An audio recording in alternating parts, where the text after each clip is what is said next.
Hi students, welcome to doctor Posapati Ravikanth Reddy channel.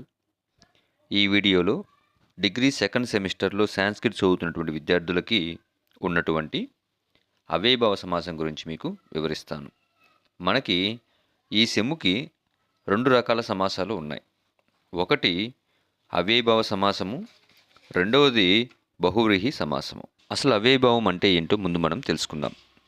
పూర్వ పదార్థ ప్రధాన అవ్యయభావ అని అంటాం. అంటే పూర్వపదం ప్రధానంగా చెప్పబడి ఉండి అక్కడ అవ్యయాలు కనుక మనం ఉపయోగించినట్లయితే వాటిని మనం అవ్యయభావ సమాసంగా చెప్తాం. అయితే అవ్యయం అంటే ఏంటి అన్నప్పుడు చూడండి, లింగ వచన విభక్తుల యందు ఏ విధమైనటువంటి మార్పు చెందని వాటిని అవ్యయములు అని అంటాం. అంటే అర్థమేమి అంటే, ఇక్కడ ఉదాహరణగా మీకు కొన్ని పదాలు చెప్తానండి. సమృద్ధి. ఇప్పుడు ఆమె దగ్గర సమృద్ధిగా ధనము ఉన్నది. అదేవిధంగా ఇంకొక పదం, అతని దగ్గర సమృద్ధిగా జ్ఞానం ఉన్నది అని అంటున్నాం. ఇక్కడ స్త్రీలింగము పుంలింగ పదాలతో మనం వాక్యాన్ని నిర్మించాం. కానీ సమృద్ధి అనే పదంలో మాత్రం ఎటువంటి మార్పు రాలేదు. అందువలన ఇటువంటి మార్పు చెందని పదాన్ని మనం అవ్యయము అని అంటామండి. అదేవిధంగా మనకి ఇక్కడ కొన్ని రకాలైనటువంటి ఉదాహరణలు ఇచ్చినాడు. అవి మొత్తం 17 రకాలుగా అవి ఉంటాయి. వాటిని కనుక మీరు నేర్చుకోగలిగితే సరిపోతుంది ఈ సెమిస్టర్కి. చూద్దాం ఆ ఉదాహరణలు ఏమిటో ఒకసారి. మొదటి ఉదాహరణ అధిహరి అని ఇచ్చినాడండి. అధిహరి ఇక్కడ మీరు కనుక గమనిస్తే ఎరుపు రంగులో ఉన్నటువంటి వాక్యం మీరు రాయాల్సిన పని లేదు. అధిహరి అనేటువంటి వాక్యం వారు ఇస్తారు. దానికి విగ్రహ వాక్యం ఏమని రాస్తాము? హరౌ ఇతి అని రాస్తాం. ఈ విధంగా రాసి పక్కన అవ్యయభావ సమాసః అని చెప్పి రాస్తామండి. చాలు మనకి. అంటే హరౌ ఇతి హరుల యందు అని అర్థమండి. నెక్స్ట్ సమీపార్థంలో చెప్తున్నాడు. ఏమని? సమక్షం. సమక్షం అంటే ఆక్ష్ణోః సమీపే.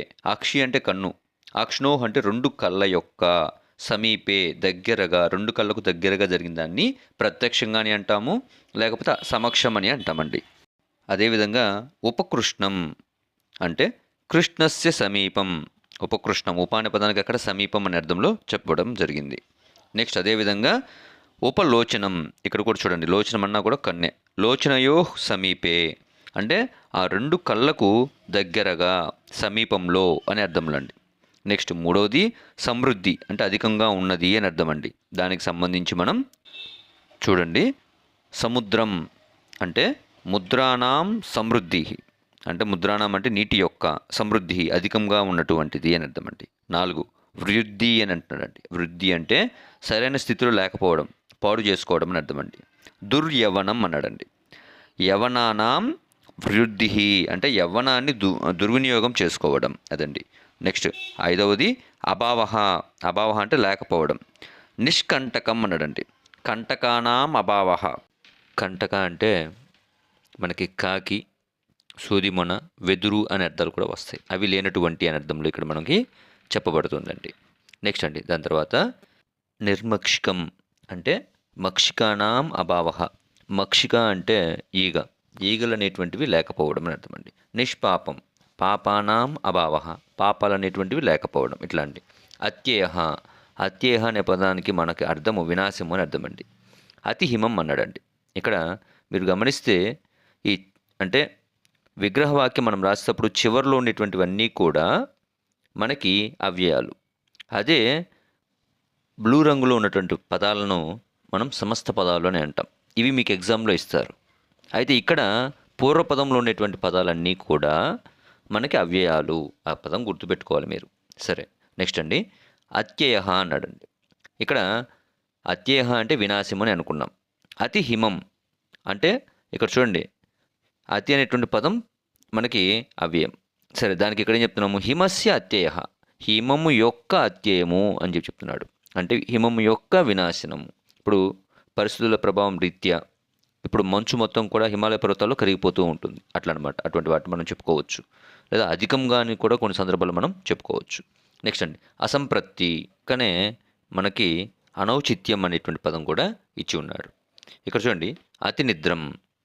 నిద్రా సంపత్తి నా యుజ్యతే అని చెప్పి ఇక్కడ విగ్రహవాక్యం ఇచ్చినాడు. శబ్ద ప్రాదుర్భావ అన్నాడండి. దీనికి సమస్త పదము ఇతి హరి అని ఇచ్చినాడండి. ఇప్పుడు విగ్రహవాక్యం చూడండి. హరి శబ్దస్య ప్రాదుర్భావః అని చెప్పి చెప్తున్నాడు. నెక్స్ట్ అండి 9వది పశ్చాత్ అంటే తరువాత అని అర్థం అండి. అనుగంగం అన్నాడు. గంగాయా పశ్చాత్ అంటే గంగా తరువాత, గంగా నది తరువాత అట్లా మనం చెప్పుకుంటాం. నెక్స్ట్ అండి 10వది యోగ్యత అంటే యోగ్యార్థంలో మనకు చెప్పడం జరుగుతుంది. ఇక్కడ మీరు గమనిస్తే అనురూపం అన్నాడు. రూపస్య యోగ్యం. మీకు డిగ్రీ సెకండ్ సెమిస్టర్కి సంబంధించిన సిలబస్ మొత్తం కూడా కింద డిస్క్రిప్షన్లో లింక్ ఇవ్వడం జరుగుతుంది. మీరు వాటిని తప్పకుండా వీక్షించండి. నెక్స్ట్ అండి 11వది వీప్సార్థంలో అని చెప్పి చెప్తున్నాడండి. ప్రత్యహం అన్నాడు అంటే ప్రతిరోజు. అహని అహని, అదేవిధంగా ప్రత్యక్షం అక్ష్ణోహ్ ప్రతి. మరొకటి పరోక్షం అక్ష్ణోహ్ పరం. ఈ పదాలన్నీ మీకు తెలుసు కాబట్టి వాటిని పెద్దగా ఎక్స్ప్లెయిన్ చేయట్లేదండి. అనతివృత్తి అంటే తగినంత అని అర్థం అండి. యథాశక్తి అనే పదానికి మనకు శక్తి కొలది అని అంటాం కాబట్టి శక్తిం అనతిక్రమ్య అని అర్థంలో చెప్తున్నాడు. యథావిధి విధిం అనతిక్రమ్య అదండి. నెక్స్ట్ లేశ అన్నాడు. లేశ అంటే తక్కువ అని అర్థం అండి. శాఖప్రతి శాకస్య లేశ.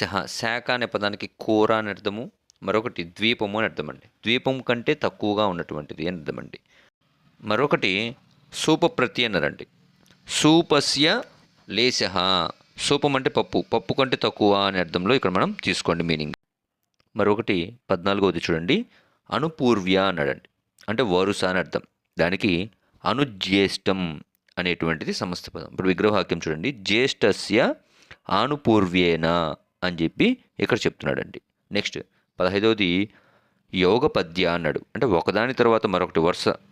అది కూడా అంటే ఇక్కడ చూడండి. సచక్రం చక్రేణ యుగపత్ అంటే ఇప్పుడు చూడండి ఒక యుగం తర్వాత ఇంకొక యుగం వస్తుంది. లేదా మనిషి పుడుతుంటాడు, పెరుగుతుంటాడు, పెద్దవాడు అవుతుంటాడు, ముసలివాడు అవుతుంటాడు, చనిపోతుంటాడు, మళ్ళీ పుడుతుంటాడు. ఇది అంటే ఒక చక్రం లాంటిది అనమాట. అదండి. నెక్స్ట్ సాకల్య అని ఇచ్చినాడండి. సాకల్య అంటే మొత్తము అని అర్థం అండి. దానికి సతృణం అని ఇచ్చినాడు. తృణమప్యరిత్యజ్య అని చెప్పి విగ్రహవాక్యంలో చెప్పడం జరుగుతుంది. అంత అంత అంటే మనకి చివర, అంతము అనే అర్థాలు మనకు వస్తాయి. ఇక్కడ మనకి సాగ్ని అని ఇచ్చినాడండి. నెక్స్ట్ దానికి విగ్రహవాక్యం చూడండి. అగ్నిగ్రంథ పర్యంతం అని చెప్పి విగ్రహవాక్యం ఇవ్వడం జరిగింది. థ్యాంక్ యూ అండి. Thanks for watching. ఈ వీడియో నచ్చినట్లయితే లైక్ చేయండి, మీ మిత్రులకు షేర్ చేయండి.